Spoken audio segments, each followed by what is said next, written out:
اللہ کے نام سے شروع کرتا ہوں جو بہت مہربان نہایت رحم والا ہے۔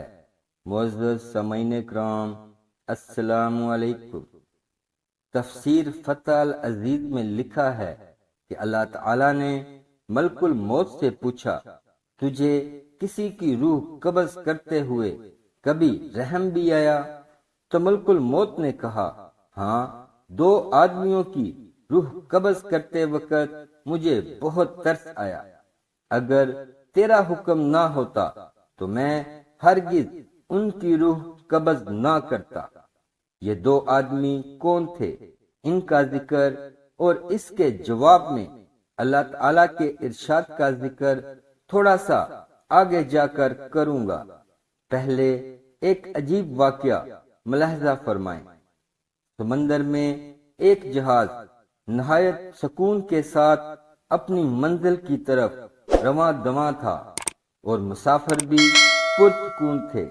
ان مسافروں میں ایک ایسی عورت بھی موجود تھی جس کے ہاں بچے کی پیدائش ہونے والی تھی۔ چاروں طرف دور دور تک زمین نظر نہیں آ رہی تھی۔ پرسکون سمندر کی لہریں آہستہ آہستہ تیز ہوتی جا رہی تھیں اور ساتھ ہی ہوا بھی تیز ہوتی جا رہی تھی۔ وقت گزرنے کے ساتھ ساتھ سمندر کی لہروں اور ہوا میں کافی تیزی آ گئی اور مسافروں سے بھرا یہ جہاز ڈولنے لگا۔ مسافروں میں بے چینی کی کیفیت بڑھتی جا رہی تھی۔ دیکھتے ہی دیکھتے یہ لہریں ایک سخت طوفان میں تبدیل ہو گئیں اور جہاز ان لہروں سے ٹکرا ٹکرا کر الگ الگ ٹکڑوں میں تقسیم ہو گیا۔ کچھ لوگ پانی میں گر گئے اور کچھ ان ٹکڑوں کے اوپر پڑے اپنی جان بچانے کی کوششوں میں مصروف تھے۔ وہ عورت جس کے ہاں بچے کی پیدائش ہونے والی تھی، وہ بھی ایک تختے کے اوپر بے ہوش پڑی تھی اور تختہ لہروں کے رحم و کرم پر ایک سمت بہتا ہوا جا رہا تھا۔ اسی بے ہوشی کی حالت میں اس عورت کے ہاں بچے کی پیدائش ہوئی۔ بچے کی پیدائش کے فوراً بعد اللہ کی طرف سے ملک الموت کو حکم ہوا کہ اس عورت کی روح قبض کر لی جائے۔ ملک الموت نے فوراً اس کی روح قبض کر لی، جبکہ بچہ اسی تختے پر اسی طرح پڑا رہا۔ سمندری لہریں اس تختے کو بہاتے بہاتے خشکی تک لے گئیں۔ جس وقت تختہ کنارے پر پہنچا تو وہاں موجود ایک آدمی نے اسے پکڑ لیا۔ عورت کو تو ایک گڑھا کھود کر دفنا دیا، البتہ بچہ جو کہ ابھی زندہ تھا اسے اپنے ساتھ گھر لے گیا۔ چونکہ اس آدمی کی اولاد نہیں تھی، اس لیے اس کے ساتھ ساتھ اس کی بیوی بھی بہت خوش تھی۔ میاں بیوی نے اس بچے کا نام شداد رکھا۔ جب شداد 7 برس کا تھا، ایک روز گاؤں کے باہر شداد بچوں کے ساتھ کھیل رہا تھا کہ اچانک ہی شور اٹھا کہ بادشاہ کی سواری آ رہی ہے۔ یہ سنتے ہی سارے بچے بادشاہ کے ڈر سے بھاگے، لیکن شداد قریب کے ایک ٹیلے میں چھپ کر بادشاہ کی سواری اور شاہی لشکر کا نظارہ دیکھنے لگا، یہاں تک کہ تمام لشکر گزر گیا اور بادشاہ کی سواری گزرنے کے بعد کچھ پیادے گری پڑی ہوئی چیزوں کی خبر گیری کے واسطے لشکر کے پیچھے پیچھے آئے۔ ان پیادوں میں سے ایک پیادے نے راستے میں ایک پوٹلی پڑی ہوئی پائی۔ اس نے جب پوٹلی کو کھول کر دیکھا تو اس میں ایک سرمے دانی تھی۔ وہ پیادہ اپنے ساتھیوں سے بولا، میں نے سرما پایا ہے، اگر تمہاری اجازت ہو تو میں اسے اپنی آنکھوں میں لگاؤں، کیونکہ میری بینائی بھی کچھ کمزور ہو گئی ہے، شاید اس سے کچھ فائدہ ہو جائے۔ اس کے ساتھیوں نے جواب دیا، بغیر آزمائے ہوئے آنکھوں میں ہرگز مت لگانا، کہیں فائدے کے اور نقصان نہ ہو جائے۔ پہلے کسی اور کی آنکھوں میں لگا کر دیکھ۔ یہ سن کر پیادے نے ادھر ادھر دیکھا تو اسے شداد ایک ٹیلے کی اوٹ میں کھڑا نظر آیا۔ پیادے نے اسے بڑے پیار سے بلایا اور کہا، آ بیٹا، ہم تیری آنکھوں میں سرما لگا دیں تاکہ تیری آنکھیں اچھی لگیں۔ شداد نے پیادے سے سرمے دانی اور سلائی لے کر اپنی آنکھوں میں سرما لگایا۔ سرما لگاتے ہی شداد کے 14 طبق روشن ہو گئے اور اسے زمین کے اندر چھپے ہوئے تمام خزانے بالکل اسی طرح سے نظر آنے لگے جیسے صاف شفاف پانی میں چیزیں نظر آتی ہیں۔ شداد حد سے زیادہ چالاک تو تھا ہی، لہذا اپنی چالاکی اور عقل مندی سے چلایا، اے خانہ خراب ظالموں، تم نے میری آنکھیں پھوڑ دیں، ہائے میں اندھا ہو گیا، یہ میری آنکھ میں کیسا زہر لگوا دیا، ہائے اب میں بادشاہ کے پاس جا کر فریاد کروں گا اور تم کو سزا دلواؤں گا۔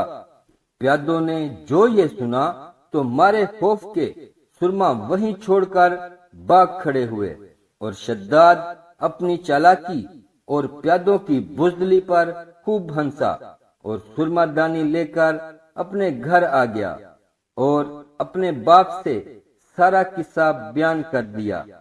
اس کا باپ اپنے بیٹے کی ہوشیاری سے بہت خوش ہوا اور بولا، رات کو جب سب لوگ سو جائیں گے تو ہم اپنے بھروسے کے مزدوروں کے ساتھ پھوڑے وغیرہ لے کر چلیں گے، اور جہاں بھی تجھے خزانہ نظر آئے گا ہم وہاں سے کھود کر نکال لیں گے اور اپنے گدھوں اور خچروں پر لاد کر خزانہ لے آئیں گے۔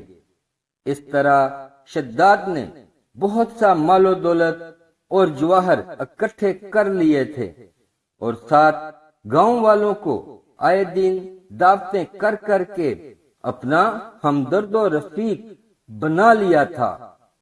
کچھ عرصے بعد شداد نے اس گاؤں کے سردار کو قتل کر کے اس کی جگہ پر خود سردار بن بیٹھا۔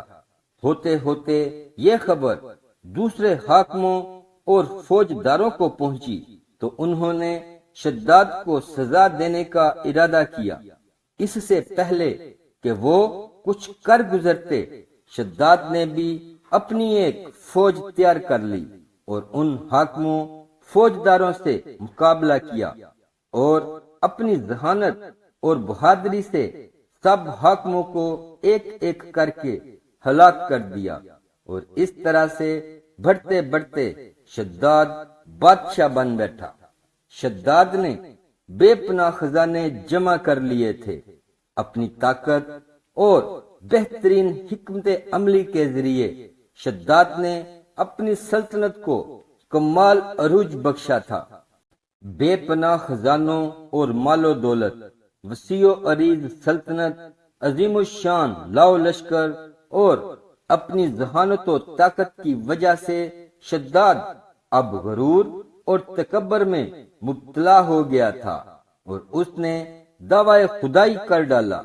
عالموں اور واعظوں یعنی اس وقت کے نبیوں نے اس معلوم کو حق تعالی کے خوف اور اس کی عبادت کی طرف رغبت دلانے کی بہت کوششیں کی، لیکن شداد کا کہنا تھا کہ دولت و حکومت، جاہ و ثروت، عزت و شہرت اور حشمت سب کچھ میرے پاس موجود ہے، تو مجھے کیا ضرورت کہ میں کسی خدا کی اطاعت کروں۔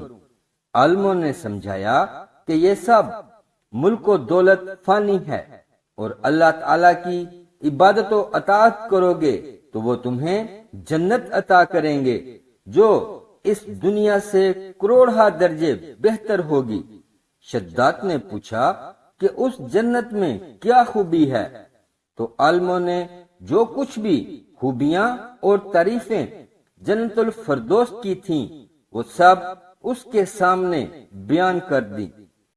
عالموں کی باتیں سن کر شداد نے حقارت سے ہنستے ہوئے جواب دیا، مجھے اس جنت کی کوئی پرواہ نہیں اور نہ ہی مجھے وہ جنت چاہیے، کیونکہ مجھ میں اتنی طاقت اور قوت ہے کہ میں اس سے بھی اچھی جنت اس دنیا میں بنا سکتا ہوں۔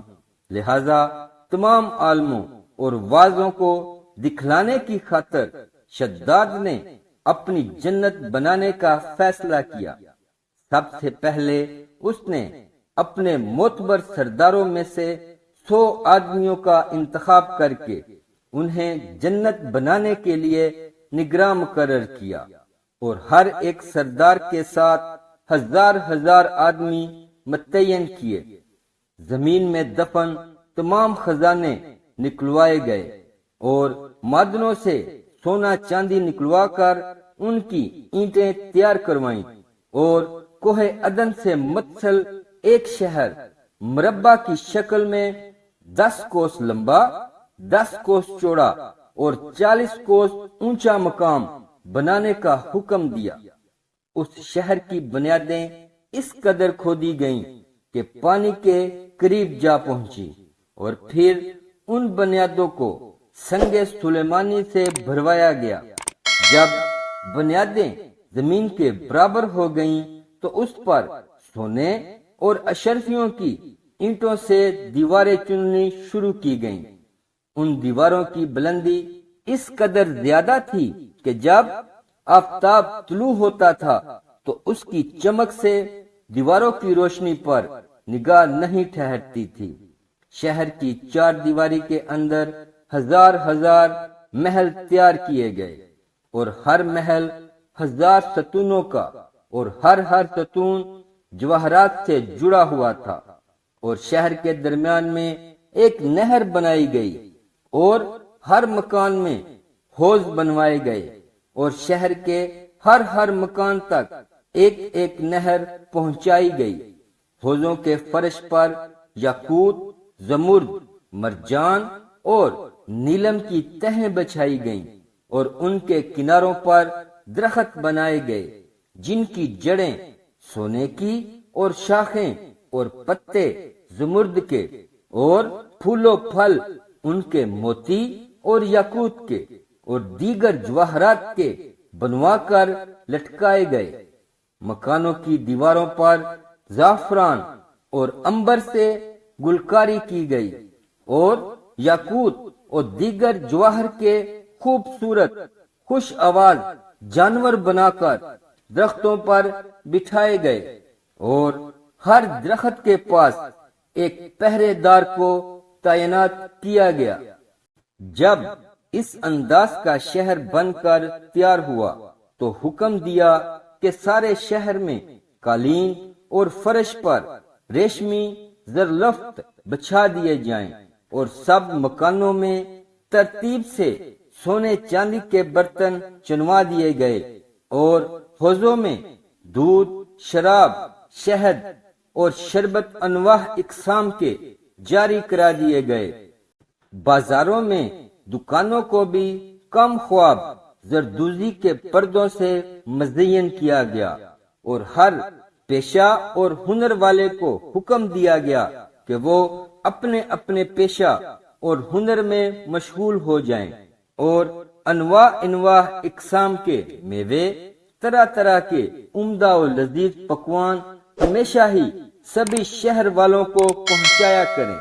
غرض کے 12 برس میں یہ شہر بے مثال اس سجاوٹ کے ساتھ تیار ہوا تو تمام سرداروں کو حکم دیا گیا کہ وہ زینت کے ساتھ اس شہر میں جا کر رہیں، اور خود بھی اپنی فوج و لشکر کو ساتھ لے کر کمال تکبر سے شہر کی طرف کوچ کیا، اور راستے میں عالموں اور واعظوں کو جلانے کی خاطر کچھ دیر رک کر ان سے تکبر اور حقارت کے ساتھ کہا، تم اسی جنت کے واسطے مجھے اس کے سامنے جس کو آج تک کسی نے نہیں دیکھا ہو سر جھکانے اور ذلیل ہونے کے لیے کہتے تھے اب تم کو میری قدرت اور ثروت دیکھنی ہو تو میرے ساتھ چلو، میں نے اس ان دیکھی جنت سے بھی زیادہ حسین و دلکش